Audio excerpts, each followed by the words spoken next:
Hello learners, Ranjit sir की पाठशाला में आपका बहुत बहुत स्वागत है। आज मैं एक बहुत ही महत्वपूर्ण विषय पे चर्चा करने के लिए उपस्थित हुआ।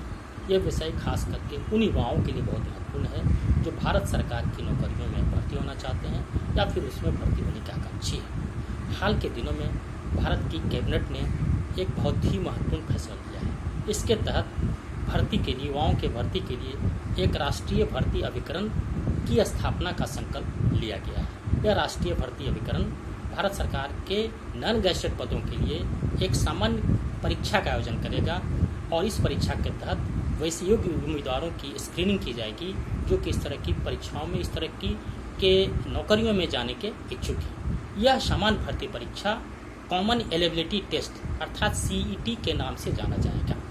हाल के दिनों में भारत सरकार ने जब अपना बजट प्रस्तुत किया था तो उस समय निर्मला सीतारमण जी ने, जो कि तत्कालीन वित्त मंत्री हैं, उन्होंने इस तरह के अभिकरण की स्थापना की बात कही थी और जिसे आज कुछ दिन पहले मंत्रिमंडल ने इसे पारित कर दिया। अब नेशनल रिक्रूटमेंट एजेंसी के नाम से एक संस्था की स्थापना की गई है जो कि भारत सरकार के तहत, भारत सरकार के अंतर्गत जितने भी नॉन गैजेटेड पद हैं उसके लिए एक कॉमन एंट्रेंस टेस्ट लेने की बात की गई है। भारत सरकार द्वारा लिया गया यह निर्णय खास करके उन युवाओं के लिए बहुत महत्वपूर्ण होगा जो कि इस तरह के नौकरियों में इधर उधर भाग दौड़ करते रहते हैं और तरह तरह के एग्जाम देते रहते हैं, अलग अलग एजेंसियों के एग्जाम में अपियर होते हैं। अब उन्हें ज़्यादा भाग दौड़ करने की जरूरत नहीं होगी और अब भारत सरकार एक एजेंसी, एक अभिकरण स्थापित करती है जिसके तहत कि कॉमन एलिजिबिलिटी टेस्ट होगा और इसके तहत योग्य उम्मीदवारों की स्क्रीनिंग की जाएगी और उनको एक मेरिट लिस्ट प्रोवाइड किया जाएगा। उस मेरिट लिस्ट के तहत वो उस तरह के नॉन गैजेटेड पदों पर भर्ती के योग्य माने जाएंगे। आइए अब हम विस्तृत रूप से जानें कि इस व्यवस्था के तहत क्या क्या प्रावधान किए गए हैं और यह कैसे युवाओं को प्रभावित करता है। आइए अब हम देखते हैं कि इस व्यवस्था के अंतर्गत क्या क्या महत्वपूर्ण प्रस्ताव किए गए हैं। जो सबसे पहला प्रस्ताव है वो यह है कि NRA सामान्य योग्यता परीक्षा सेट का आयोजन वर्ष में 2 बार किया जाएगा अर्थात CET का एग्जाम वर्ष में 2 बार भारत सरकार आयोजित करेगी जो कि NRA करेगा। नेक्स्ट पॉइंट है NRA के अंतर्गत अभी सिर्फ 3 भर्ती एजेंसियों की परीक्षा को कॉमन बनाया गया है। कहने का मतलब कि अभी इसके अंतर्गत सिर्फ 3 भर्ती परीक्षाओं को शामिल किया गया है। वो भर्ती परीक्षाएं हैं SSC, रेलवे भर्ती बोर्ड एवं बैंकिंग सेक्टर में नौकरियों के लिए अब एक ही एग्जाम होगा, एक ही प्रारंभिक परीक्षा का आयोजन किया जाएगा। आने वाले समय में और भी अन्य भर्ती एजेंसियां इसमें शामिल हो सकती हैं, लेकिन फिलहाल अभी सिर्फ 3 भर्ती एजेंसियों को इसमें शामिल किया गया है। वह है SSC का एग्जाम, रेलवे भर्ती बोर्ड का एग्जाम एवं बैंकिंग सर्विसेज।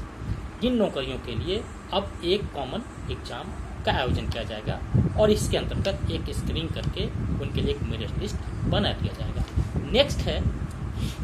नेक्स्ट पॉइंट है इसके तहत वो है कि इसका जो मेरिट लिस्ट बनेगा वह 3 साल के लिए मान्य रहेगा।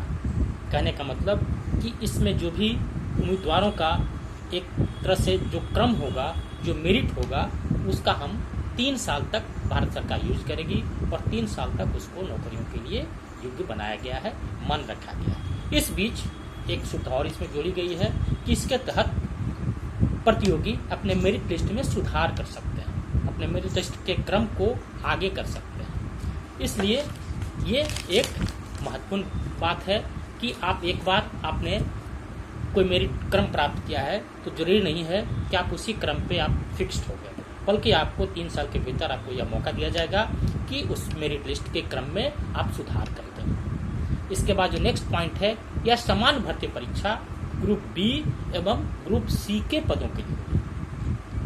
जैसा कि मैंने पहले ही बताया है कि यह भारत सरकार के नॉन गैजेटेड पदों के लिए ली जाने वाली परीक्षा है। तो यह ग्रुप B और C के पदों के लिए होगी।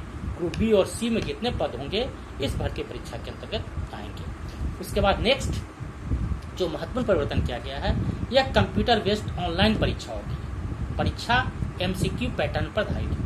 कंप्यूटर द्वारा एग्जाम लिया जाएगा, ऑनलाइन एग्जाम होगा और मल्टीपल चॉइस क्वेश्चन के आधार पर यह एग्जाम संचालित किया जाएगा।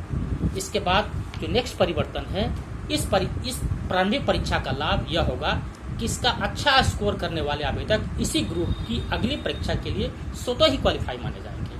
कहने का मतलब यह जो सरकार प्रारंभिक परीक्षा का आयोजन करेगी, इसके तहत जो भी विद्यार्थी स्कोर करेंगे उनका स्कोर और इसमें जो अच्छे स्कोर वाले लोग होंगे वह स्वतः ही आपसे आप उस एजेंसी की अगली परीक्षा के लिए योग्य घोषित किए जाएंगे, योग्य हो जाएंगे। अगली परीक्षा जो भी एजेंसी लेगी उसमें योग्य होंगे। उसके बाद नेक्स्ट परिवर्तन जो इसमें किया गया है वो यह है कि सेट का परीक्षा केंद्र देश के हर जिले में स्थापित होगा। ऐसी बात नहीं है कि कुछ सेलेक्टेड जिलों में होगा, लेकिन है सरकार की कोशिश है कि देश के हर जिलों में इसका सेंटर स्थापित किया जाए। हालांकि अभी 117 विशेष परीक्षा केंद्र बनाए जाने की बात की गई है। प्रारंभिक योजना देश भर में 1000 परीक्षा केंद्र स्थापित करने की है। तो इस तरह से लगभग देश के सारे जिले इसमें कवर हो जाएंगे और वैसे विद्यार्थियों के लिए काफ़ी यह लाभप्रद होगा जो कि दूर के जिलों में रहते हैं, जिनका सेंटर पहले काफ़ी दूर हुआ करता था। अब वैसी बात नहीं होगी, अब उनके ही जिलों में उनके एग्जाम का परीक्षा सेंटर रहेगा और जहां उन्हें बहुत ज़्यादा सुविधा जाने में नहीं होगी। इसके बाद जो नेक्स्ट पॉइंट है वह है एनआरए द्वारा गैर तकनीकी पदों के लिए ग्रेजुएट, 12वीं तथा 10वीं पास उम्मीदवारों के लिए अलग अलग सेट का संचालन किया जाएगा। एनआरए जो एग्जाम का संचालन करेगी गैर तकनीकी पदों के लिए, उसमें ग्रेजुएट, 12वीं और 10वीं पास उम्मीदवारों के लिए अलग अलग एग्जाम होगा। सेट उसके लिए अलग अलग, ग्रेजुएट लेवल का एग्जाम अलग होगा, 12th लेवल का एग्जाम अलग होगा, सीटी उसका 10th लेवल का एग्जाम अलग होगा। कहने का मतलब कि ग्रेजुएट, 12th और 10th का एग्जाम अलग अलग आयोजित किया जाएगा। नेक्स्ट पॉइंट जो इसमें महत्वपूर्ण है वो यह है कि भविष्य में इस परीक्षा में शामिल होने वाले अभ्यर्थियों के स्कोर कार्ड केंद्र सरकार के अलावे राज्य सरकार, केंद्र शासित प्रदेश, पब्लिक सेक्टर और यहाँ तक कि प्राइवेट सेक्टर भी अपने अन्य भर्ती एजेंसियों के साथ साझा कर सकते हैं। कहने का मतलब अभी तो इसके स्कोर का यूज भारत सरकार करेगी, लेकिन बाद में चल करके केंद्र शासित प्रदेश, राज्य सरकारें, पब्लिक सेक्टर्स की कंपनियां या फिर प्राइवेट सेक्टर्स भी उसके स्कोर कार्ड को साझा कर सकती है। यानी कि अपने यहाँ निकाले गए भर्तियों में उस स्कोर के आधार पर अगली परीक्षा के लिए वो नामांकित कर सकती है, अगली परीक्षा के लिए उसको कॉल कर सकती है। नेक्स्ट है क्या कि एनआरए के लिए 1517 करोड़ रुपए का प्रावधान किया गया है। 1517 करोड़ इस बजट में रखा गया है और यह व्यय आगामी 3 वर्षों के लिए है। 3 वर्ष तक के लिए सरकार ने इस तरह की वित्तीय व्यवस्था किया है और यह इस पैसे से 3 वर्ष तक इससे संबंधित सुविधाओं को स्थापित करने की कोशिश सरकार करेगी। उसके बाद नेक्स्ट पॉइंट जो कि इसमें महत्वपूर्ण है, सीईटी अभी सिर्फ टियर 1 परीक्षा है। टियर 1 का तात्पर्य यह होता है कि यह सिर्फ योग्य अभ्यर्थियों के लिए एक स्क्रीनिंग परीक्षा है अथवा आप कह सकते हैं कि शॉर्टलिस्ट करने के लिए परीक्षा है। इसके तहत जो योग्य उम्मीदवार होंगे उनको शॉर्टलिस्ट किया जाएगा, उनकी स्क्रीनिंग की जाएगी और इस टेस्ट स्कोर के आधार पर बाद में परीक्षार्थियों को वैकेंसी के अनुसार अगली उच्च स्तरीय परीक्षा के लिए भर्ती एजेंसी के पास आवेदन कर सके। कहने का मतलब कि सीईटी अभी सिर्फ टायर 1 का एग्जाम है। इसके तहत सिर्फ आप शॉर्टलिस्ट, एक उम्मीदवारों का शॉर्टलिस्ट करने के बाद एक शॉर्टलिस्टेड उम्मीदवारों की एक श्रेणी बना दी जाती है और उस श्रेणी के आधार पर, उस क्रम के आधार पर, उस ग्रुप में से जो अच्छे उम्मीदवार होंगे वो अगली वैकेंसी के लिए योग्य होंगे और उनको उच्च स्तरीय परीक्षा के लिए भारतीय एजेंसियां अपने पास आवेदन करने के लिए योग्य मानेगी। इस तरह आपने देखा कि इसमें बहुत सारी व्यवस्थाएं की गई है, बहुत सारे प्रावधान किए गए हैं, लेकिन अब इसमें यह देखना है कि इसमें क्या क्या खास बातें हैं। ये प्रावधान जो किए गए हैं खास करके यह विद्यार्थियों के लिए कैसे लाभप्रद होगा और विद्यार्थियों को इससे क्या क्या लाभ मिलने की उम्मीद है, अब हम उस पर चर्चा करना चाहेंगे। सर्वप्रथम इसमें जो महत्वपूर्ण गुण है वो ये है कि उम्मीदवारों का नौकरी के लिए परीक्षा में भाग लेने और तैयारी में लगने वाले कीमती समय एवं धन की बर्बादी काफ़ी कम हो जाएगी। कहने का मतलब इसका लाभ सबसे पहले तो यह दिखता है कि जो उम्मीदवार होंगे नौकरी परीक्षा में भाग लेने के लिए जो इधर उधर दौड़ते रहते हैं, जिनका समय और धन बर्बाद होता है, वो सारा बचेगा, समय बचेगा, धन बचेगा और इनकी बर्बादी पर रोक लगाया जा सकता है, लगाम लगाया जा सकता है। तो यह एक बहुत बड़ा फायदा है। अभी विद्यार्थियों का काफ़ी समय इन कामों में बर्बाद होता है, पैसे भी बर्बाद होते हैं और साथ साथ उनका समय भी काफ़ी बर्बाद होता है।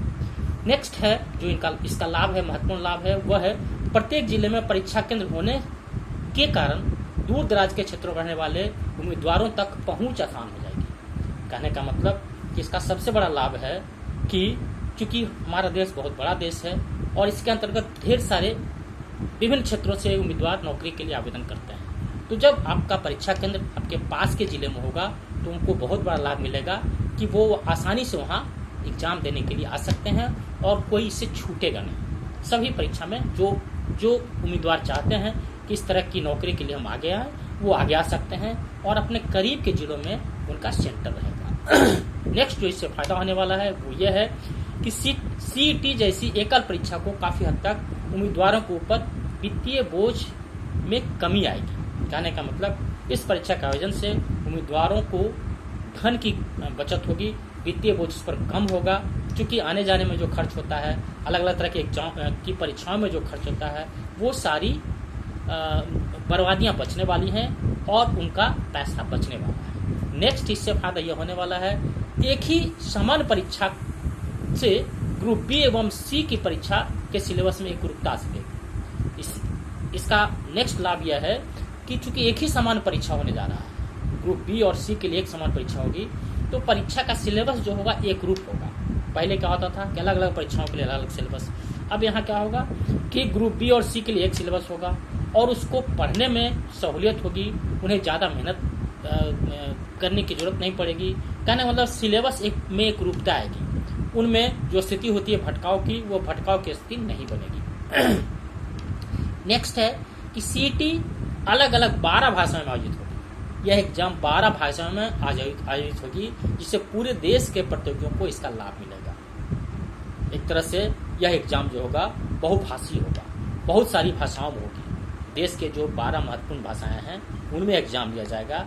तो एक तरह से बहुत बड़े क्षेत्रों का प्रतिनिधित्व इस एग्जाम में हो पाएगा और कोई यह नहीं कह सकता है कि हमारी उपेक्षा की गई है। तो यह एक बहुत बड़ी बात होगी कि भाषा के आधार पर भी इसमें विभिन्नता रखी गई है, ताकि विभिन्न भाषा क्षेत्र के लोग इसमें अपीयर हो सकें। इसके साथ ही यह परीक्षा एकल परीक्षा होने से देश में राष्ट्रीय एकता की भावना को भी मजबूती मिलेगी। देश में जो राष्ट्रीय एकता की भावना है वह भी मजबूत होगी। अभी तक अलग अलग परीक्षाओं में राष्ट्रीय एकता की भावना का ख्याल नहीं रखा जाता है। अब होगा कि इस तरह का सिलेबस बना जाएगा जो कि राष्ट्रीय एकता को मजबूत करे। साथ ही साथ जब एक एग्जाम होगा, पूरे राष्ट्र के लोग एक साथ एग्जाम में बैठेंगे, तो उनमें राष्ट्रीय एकता भी बलवती होगी और राष्ट्रीय एकता मजबूत होगा।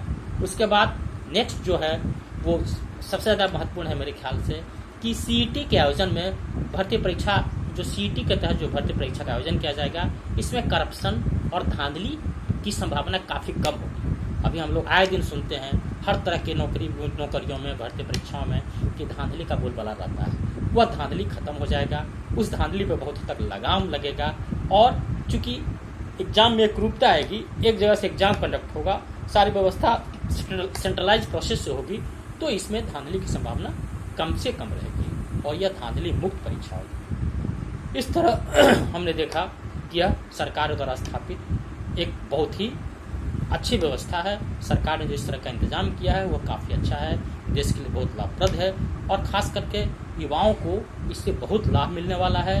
युवा अब काफ़ी मनोयोग से इसकी तैयारी कर सकते हैं और धीरे धीरे, भले इसका क्षेत्र अभी लिमिटेड लगता है, लेकिन ये बहुत व्यापक पैमाने पर इसको आगे बढ़ाने की बात हो रही है। और जब ये बड़े पैमाने पर जब यहाँ लोगों के बीच आएगा तो इसका परिणाम यह होगा कि अब पूरे देश के लिए एक एग्जाम, नॉन गैजेटेड पदों के लिए एक एग्जाम हो जाएगा और जिसके तहत सारी तरह की एजेंसी, भर्ती एजेंसियाँ शामिल होंगी, चाहे वो केंद्र की हों, चाहे वह राज्य की हों, चाहे वह प्राइवेट लिमिटेड कंपनियों की हो या फिर लिमिटेड ग्रुप की कोई भी कंपनी इसके तहत आएगी और इसके स्कोर का लाभ ले सकता है। एक तरह से सरकार एक इस तरह का पूल बना करके उपलब्ध करा देगी जिसमें कि योग्य उम्मीदवारों का एक मेरिट लिस्ट होगा और उससे विद्यार्थियों को चुना जा सकेगा। योग्य उम्मीदवारों को चुन करके नौकरियों में रखा जा सकता है। इस तरह इस वीडियो से हमें उम्मीद है कि इस वीडियो से आप लोगों को काफ़ी लाभ मिला होगा और अगर आपने इस वीडियो से लाभ उठाया है तो मेरे चैनल को सब्सक्राइब करें, लाइक करें और कमेंट करना नहीं भूलें।